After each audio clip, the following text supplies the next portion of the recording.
¿Cómo está? Un gusto saludarle. Gracias por compartir con nosotros nuevamente esta entrevista a fondo. Hoy, con quien es el nuevo director ejecutivo de la Fundación Piensa. Llevan aproximadamente 2 años y medio de creación y se ha transformado en una importante entidad haciendo diferentes estudios. Y hoy vamos a conversar sobre el tema de descentralización, que es muy importante para el devenir próximo y principalmente futuro de nuestras regiones. Me refiero a Paulo Solari. ¿Cómo está, Paulo? Gracias por estar acá en esta entrevista a fondo. Muchas gracias, Bernardo, por invitarme. El proceso de descentralización, de acuerdo a lo que ustedes han visto como Fundación Futuro, ¿en qué pie está? ¿Está marchando? Porque incluso la actual presidenta, ¿no es cierto?, formó una comisión descentralizadora, se le entregaron conclusiones, se ha señalado de que van a haber muchos avances, pero al parecer hasta el momento no es mucho lo que se ha avanzado. Mira, en la Fundación Piensa tenemos algunas conclusiones bastante claras respecto de la situación de la descentralización. Nosotros lamentablemente nos estamos convenciendo de que detrás de esta palabra finalmente no hay mucho contenido desde la clase política. Creemos que la clase política finalmente no está convencida o, peor todavía, no tiene real voluntad de descentralizar este país. La Fundación entiende que la descentralización es la vía clave para el desarrollo futuro de Chile. Y por lo tanto, avanzar en esa línea es imprescindible. Cuando la presidenta ha recién iniciado su mandato, cumpliendo con una promesa de campaña, decide formar esta comisión asesora presidencial, fue una tremenda y positiva señal. La comisión funcionó dentro del plazo que se le estableció y terminó con un informe que es extraordinariamente importante. Probablemente es una de las grandes contribuciones que se ha hecho en nuestro país en materia de descentralización. 70 propuestas concretas para implementar de manera real descentralización política, administrativa, fiscal, de las cuales se tomaron 3, que se traducen en proyectos que están hoy día tramitándose en el Congreso. Pero lamentablemente esos proyectos, el de elección democrática de los futuros gobernadores regionales, hoy día le llamamos intendentes. La norma que establece traspaso de competencia se están tramitando, pero con otras reformas normalmente van quedando rezagadas, pareciendo de nuevo que el tema regional no es importante para Chile, cuando creemos que es clave, como lo dije recién. Y la tercera de las iniciativas, que es la de financiamiento, la de rentas regionales y municipales, ni siquiera se ha presentado un proyecto. Entonces, si uno constata esa realidad y nosotros hacemos un trabajo de observar lo que es el avance del proceso legislativo, ¿qué hay en la realidad? En la realidad parece que los hechos nos demuestran, de nuevo, lamentablemente, que no hay una voluntad efectiva de avanzar en estos temas. En el tema de elección del gobernador regional. O de intendente, que es uno de los temas que está en la palestra, que incluso ustedes han hecho un estudio y de acuerdo a sus resultados, se suponía que la elección de intendentes debiera ser, ¿no es cierto?, de gobernadores regionales este año 2017 que viene. Pero ustedes han señalado categóricamente que lo más seguro es que piensan que sea para el año 2021. La Comisión Asesora Presidencial, dentro de sus propuestas, en este punto, planteaba, y nosotros coincidíamos plenamente con aquello, en que la elección de la autoridad regional debía ocurrir este año 2016 junto con las elecciones municipales. Es de toda lógica que las elecciones a nivel local, municipal y regional ocurran en forma conjunta. Bueno, eso no ocurrió. Toda la apuesta estaba planteada para que ocurra el próximo año, el 2017. Pero si uno revisa el estado de avance de las iniciativas que te mencionaba y lo pone en contraste con lo que es la experiencia en los procesos legislativos con modificaciones de rango constitucional como esta, que son sumamente complejas y donde vemos que hoy día la discusión está fundamentalmente trabada, entorpecida por una falta de diálogo, de voluntad real de avanzar. Lo que nosotros percibimos es que la cuenta regresiva está en marcha y estamos llegando a un punto de no retorno. Y por eso salimos a afirmar el fin de semana recién pasado de que a este ritmo no va a haber elección de autoridades regionales el próximo año. Que el 21 de mayo, durante la cuenta de la presidenta y en que se hacen anuncios para lo que queda, porque ya prácticamente comienza a ser, ¿no es cierto?, el último periodo real, el último año real de mandato de la presidenta, porque después, ¿no es cierto?, vienen las elecciones presidenciales y hay una serie de otros hechos que muchas veces implican ya hacer una cuenta de lo que fue la gestión de 4 años. ¿Confían que va a haber un anuncio sobre esto? O sea, yo esperaría que el anuncio sea el anuncio de fondo. ¿De que va a haber elecciones? Es que ese es un anuncio que no se puede hacer. Me parecería sumamente irresponsable por parte de la presidenta hacer una declaración de ese tipo y yo creo que claramente ella no lo va a hacer. Porque de aquí al 21 de mayo no hay ninguna posibilidad de que se haya avanzado en el trámite legislativo para que ella con buena base pudiera hacer un anuncio de ese tipo. Lo que podría anunciar es que, por ejemplo, la norma sobre traspaso de competencias terminó su primer trámite de discusión constitucional en la Cámara de Diputados. Y eso es probable que suceda en los próximos días. Pero también se ha demorado. Pero se ha demorado muchísimo y además una advertencia al paso que creo que no es menor. El actual proyecto que se está discutiendo en los términos en que hoy día está, nos parece, en opinión de la Fundación, y hay muchas otras organizaciones que coinciden en eso, un muy mal proyecto. ¿Por qué? Es un retroceso respecto incluso a la situación actual. ¿Por qué? A ver, porque déjame darte un par de razones para no abusar del tiempo. Primero, porque las actuales facultades que tiene el intendente, hoy día como representante del presidente en la región, en la situación futura se verían incluso disminuidas. Toda vez que inicialmente esa nueva figura, el gobernador regional, no dispondría de facultades reales, sino que tendría que iniciar un mecanismo de solicitud de traspaso de competencias y de facultades a un ente que depende del gobierno central. Por lo tanto, ¿de qué traspaso de competencias estamos hablando en la realidad de las cosas? A ver, en un principio se plantea, ¿no es cierto?, esta situación de que iba a haber un intendente elegido popularmente, o se le puso después el nombre de gobernador regional. Pero nunca se dejó de plantear de que iba a haber otra persona nombrado directamente por el gobierno, que de acuerdo a lo que tengo entendido sería un secretario regional, una cosa así, que utilizaría actualmente las normas que tiene el actual intendente, que es nombrado que es de confianza del gobierno. ¿Esa es la vicisitud que se está dando en este instante? Y parece absurdo, ¿cierto? Parece absurdo que avancemos en una elección por votación popular de la autoridad regional, que incluso se toma la decisión, y creo que no es errónea, de cambiarle la denominación, no intendente, sino que gobernador regional, aquel que ejerce el gobierno a nivel de la región, donde parecería que se trata de una autoridad suficientemente empoderada y además con recursos para poder llevar adelante un programa de gobierno. Y va a tener un secretario o algún delegado del gobierno central que a nivel regional lo que va a hacer finalmente es empatarlo, es entorpecerlo. ¿Qué hay detrás de eso? En nuestra opinión, como Fundación Piensa, de nuevo, desconfianza, falta de voluntad real de empoderar a la ciudadanía, de empoderar a las regiones, de traspasar el poder. De eso estamos hablando.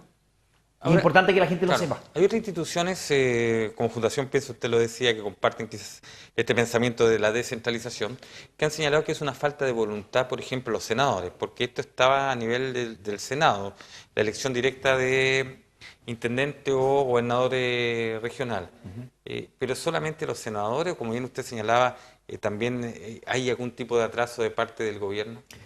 Mira, en el Senado, discutiéndose sobre la elección democrática de la futura autoridad regional, hoy día las posiciones son que la nueva mayoría sostiene y apoya que la elección sea a través de mayoría absoluta, por lo tanto, primera y segunda vuelta, si es que en primera no se logra esa mayoría absoluta. En cambio, Chile Vamos, la actual oposición, sostiene mayoría simple, así como ocurre en las elecciones municipales. Pero la verdad es que es una cuestión de sistema electoral, de quórum. Hay propuestas para resolver esta aparente disputa. Hay un estudio recientemente publicado por una académica de la Universidad Católica que es extraordinariamente positivo porque ofrece un análisis comparado de distintos sistemas a nivel internacional y que perfectamente puede ser la fórmula para resolver esa disputa. Pero, por ejemplo, este proyecto de elección del gobernador regional está discutiéndose en el Senado y el gobierno decide ingresar el proyecto de traspaso de competencia por la Cámara de Diputados. ¿Por qué? ¿Por qué no por la misma Cámara o por el Senado? ¿Por qué discutiéndose en niveles diferentes que hacen que tengamos que avanzar por un lado, esperar lo que ocurra, por ejemplo, en los próximos días para que recién llegue al Senado y probablemente cuando en el Senado tengamos concentrados los dos temas, se va a poder avanzar a mejor ritmo? Y eso a costa de que sigue pasando el tiempo, de que nos seguimos acercando a las fechas límite y por lo tanto dándonos pie para que nosotros como fundación afirmemos que a este ritmo no va a ser posible elegir a la autoridad regional el próximo año. Digo, ojalá que estemos equivocados, pero estamos constatando una realidad con los datos que disponemos hoy día. ¿Qué significa no elegir un intendente popularmente, como bien se ha señalado, para el próximo año? Significa que ¿Cómo lo ven los ustedes para la Chiloé, región? los Freirina, los Calama, los Coyhaique, esos conflictos sociales que están ocurriendo y que van a seguir ocurriendo, no van a tener solución. Con todo respeto voy a señalar lo siguiente. Por favor, insisto, con todo respeto. ¿Alguien sabe quién es el intendente a propósito del conflicto de Chiloé? ¿Alguien sabe el nombre de esa autoridad regional? Entonces, ¿qué hay detrás de eso? ¿Qué pasó en nuestra región, en la región de Valparaíso, cuando hace 2 años tuvimos ese fatal incendio Sí.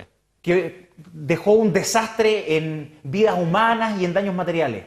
¿Cuál fue la solución del gobierno central? Designar un delegado presidencial. ¿Qué pasa con la autoridad del intendente? Entonces, de eso estamos hablando. De eso estamos hablando. Ese es el problema que está detrás de todo esto. Por eso es que es tan necesario avanzar en estas normas. Por eso es que hay que acercar la solución de los problemas a las personas. Por eso es que la gente valora tanto a sus alcaldes. Y por eso es que la gente le exige tanto a los alcaldes. Y hoy día, con la manera en que se administra el Estado, muchas veces los alcaldes están atados de manos, porque la gente les pide a ellos soluciones que con el actual diseño del sistema público chileno, ellos no están en posibilidades de brindar. ¿Alguien le va a pedir cuenta y le va a exigir al intendente que le solucione el problema? Hoy día no, porque hoy día la figura del intendente, nuevamente lo digo, con todo respeto a las personas que hoy día ejercen esas funciones, pero hoy día la figura del intendente es una figura que no colabora mayormente en las soluciones.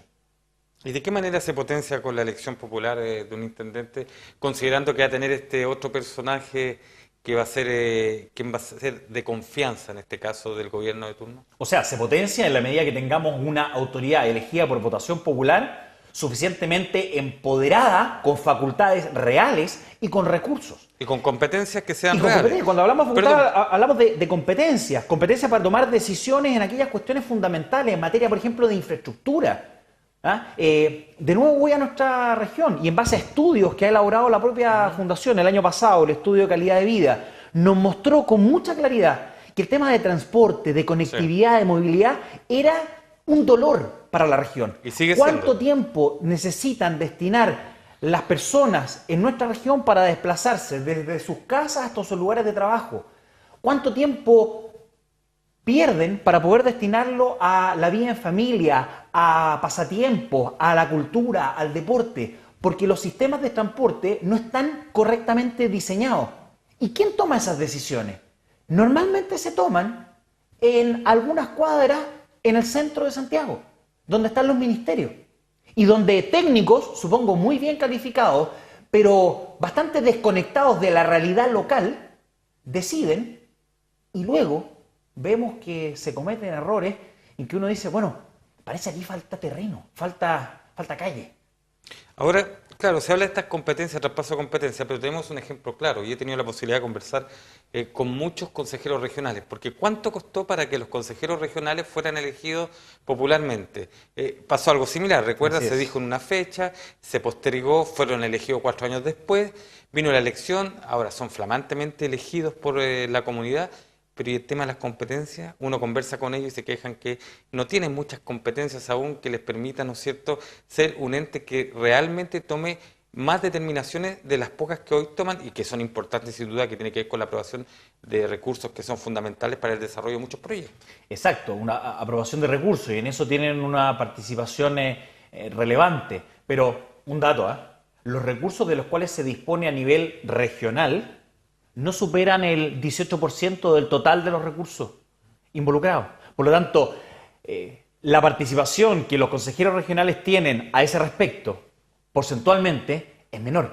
Ahora, muchos consejeros regionales con los cuales nosotros conversamos coinciden exactamente en lo que tú estás señalando. Y entonces, de nuevo, eso es otra demostración más de medidas que parecen ser más bien efectistas, pero que no están soportadas en la realidad, que no están correctamente diseñadas e implementadas. Los consejeros regionales que hoy día tenemos, me tocó participar en estos días en un seminario sobre descentralización en Santiago, miren la paradoja, y donde había un consejero regional de la región del Biobío que señalaba con total claridad: nosotros carecemos de cualquier facultad real para incidir en las decisiones del gobierno regional. Claro, porque una cosa es el Consejo Entonces, Regional y otra el Gobierno Regional. Mira el nivel de frustración de esa ciudadanía que deposita su confianza en ese consejero regional y al cual legítimamente, después de un periodo, querrá solicitarle una rendición de cuentas. Y ese consejero regional, honesto y consecuente con la delegación y con el mandato que ha recibido, querrá rendir cuenta de lo que ha sido su desempeño. Y con esta mínima posibilidad de actuar, de incidir, de poder ser parte de la toma de decisiones que afecten en la calidad de vida de las personas. Ese es el problema que hoy día tenemos sobre la mesa, lamentablemente de nuevo, a propósito de una crisis terrible, indeseable, como lo que se está sufriendo en Chiloé. O sea, qué lamentable que producto de crisis o de catástrofe nos tengamos que acordar de estos temas y podamos tener espacio para conversarlo. Bueno, y lo que pasa en Atacama también, porque usted se ha dado cuenta que pasó la tragedia hace meses y han tenido que nuevamente levantar la voz mucha gente de allá para que les paguen bonos, para el tema de reconstrucción y otras cosas más. Bueno, nosotros en unos días más vamos a tener la posibilidad de viajar a Atacama porque desde allá hay un grupo de familias, de personas. Es la sociedad civil la que se organiza y nos está pidiendo colaboración a la Fundación Piensa para que podamos compartir con ellos quiénes somos, qué es lo que hacemos, cómo lo hacemos, cuál ha sido nuestra experiencia. Precisamente por esto. Ellos sufrieron una tragedia hace también un tiempo. Y la verdad es que parece que la tragedia pasó, la prensa dejó de cubrirlo, pero el barro sigue. El barro sigue. Entonces, no se trata de hacer un planteamiento en contra de Santiago, nada más lejano que eso. Esto no es un problema contra Santiago. Pero cuando en Santiago tuvimos las inundaciones hace 2 o 3 semanas atrás, vimos todo un despliegue de maquinaria, de recursos, de autoridades en terreno para dar pronta solución a esos problemas. Si una mínima parte de eso ocurriera, por ejemplo, con lo que está pasando en estos días en Chiloé, te garantizo que la situación sería completamente distinta. ¿De qué manera se logra este proceso de descentralización real? Porque claro, una cosa es la elección, pero lo señalamos, la otra cosa es el traspaso de competencias reales. Y además, lo que significa contar con recursos que permitan desarrollar, ¿no es cierto?, un programa de gobierno. Porque aquí, de alguna manera, ser elegido el nuevo intendente o gobernador regional de manera popular, tiene que manejar cierto tipo de recursos para realizar una gestión de gobierno regional. Una gestión de gobierno y una gestión donde uno de los objetivos importantes, en nuestra opinión, sea buscar todos los espacios de colaboración público-privada. Por ejemplo, a nivel regional, la participación y el aporte inmenso que pueden hacer las universidades, como centros donde se desarrolla y se avanza en el conocimiento. Bueno, ahí es donde se necesita un líder regional. Chile necesita líderes regionales, líderes que representen a la gente. Y, por ejemplo, líderes que convoquen al sector privado, a las empresas, a las universidades, que desde luego pongan a disposición el aparato público y que generen las condiciones de confianza para un trabajo colaborativo.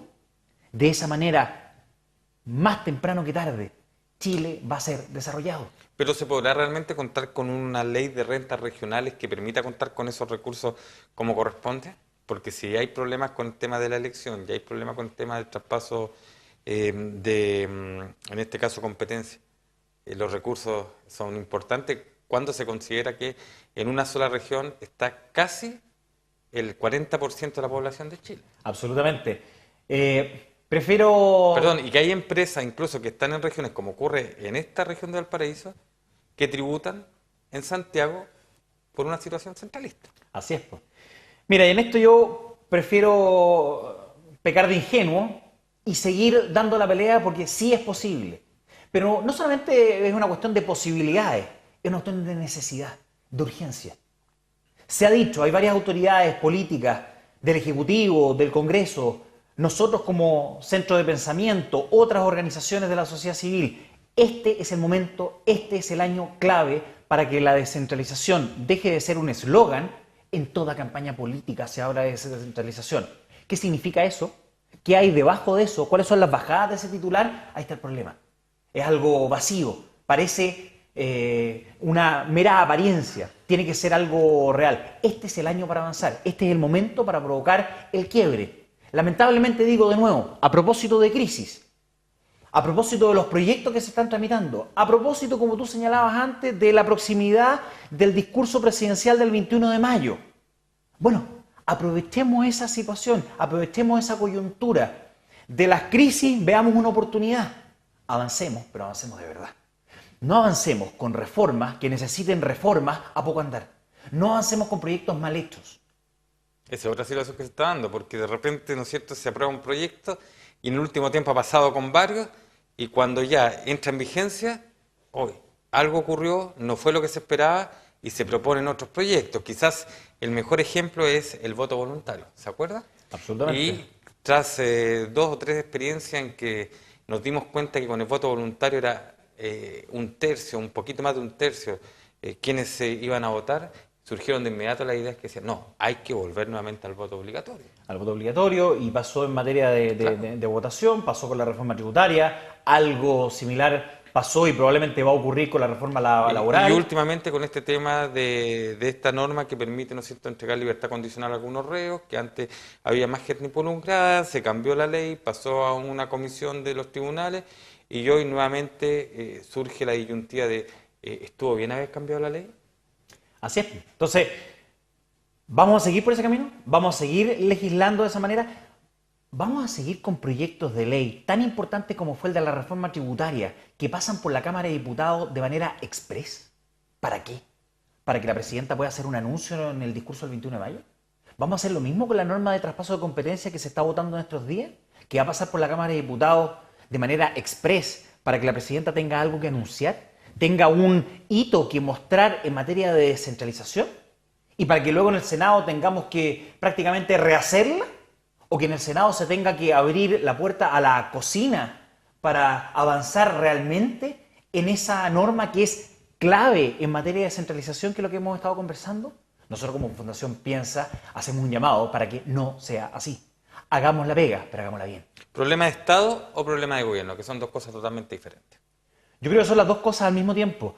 Falta una visión de Estado. Hay una visión cortoplacista. Aquí lo importante es qué tipo de proyectos puedo impulsar y cuántos de ellos permiten contar cinta y convocar a los medios para mostrar obras. Y se deja de lado la mirada de largo plazo. Cuando hablamos de descentralización y cuando hablamos de este cambio de paradigma, estamos pensando en el Chile de 50, de 100 años más. No estamos pensando en nosotros, estamos pensando en nuestros hijos, en nuestros nietos, en las próximas generaciones. Si hoy día hacemos estos cambios en serio y los hacemos bien, Chile en el futuro va a ser otro país y va a tener otras posibilidades. Y no nos vamos a ver entrampados en esto de que cada cierto tiempo queramos avanzar y vemos que no se consigue. Pablo, nos queda un minuto. Muchos señalan de que esto se cambia cambiando la Constitución, la actual Constitución. Rápidamente, ¿pasa solo por eso? Claramente no. Claramente no. Y mira, por una cuestión, soy profesor de Derecho. La Constitución es la suprema norma, pero es una norma programática en cuanto establece las condiciones generales a partir del cual hay que construir toda la estructura legislativa. El artículo 3º de nuestra Constitución habla respecto a este punto que Chile es un Estado unitario y nosotros abogamos a que diga y descentralizado. Pero luego de eso tiene que venir toda una legislación que se haga cargo de aquello, que lo desarrolle. En términos periodísticos, lo que la Constitución hace, y está bien que lo haga de esa manera, y no es exigible más, es establecer los titulares, los principios, las grandes declaraciones. La ley es la que tiene que encargarse de la bajada. El desarrollo viene para abajo. El desarrollo. Entonces no le pillamos a la Constitución. La Constitución no nos va a resolver los problemas. Establecer un largo catálogo de derechos no es la solución, como muchos erróneamente creen, en una reforma o en una futura nueva Constitución. No va por ahí la solución. Perfecto. Paulo Solari, director ejecutivo de Fundación Piensa, muchas gracias por haber conversado con nosotros. Sin duda que nosotros que somos un medio regional como Quinta Región nos interesan estos temas de descentralización, de regionalización, y creo que ha sido un interesante punto de vista conocer lo que siente, lo que piensan en su fundación sobre este tema de la descentralización. Muchas gracias por estar con nosotros. Gracias, Bernardo, por invitarme. Y a ustedes, estos son los temas que en la región también nos deben interesar. Estos son los temas que nos deben llevar a pensar y analizar en familia y, por supuesto, a ser parte de una región más descentralizada. Que estén muy bien usted y su familia.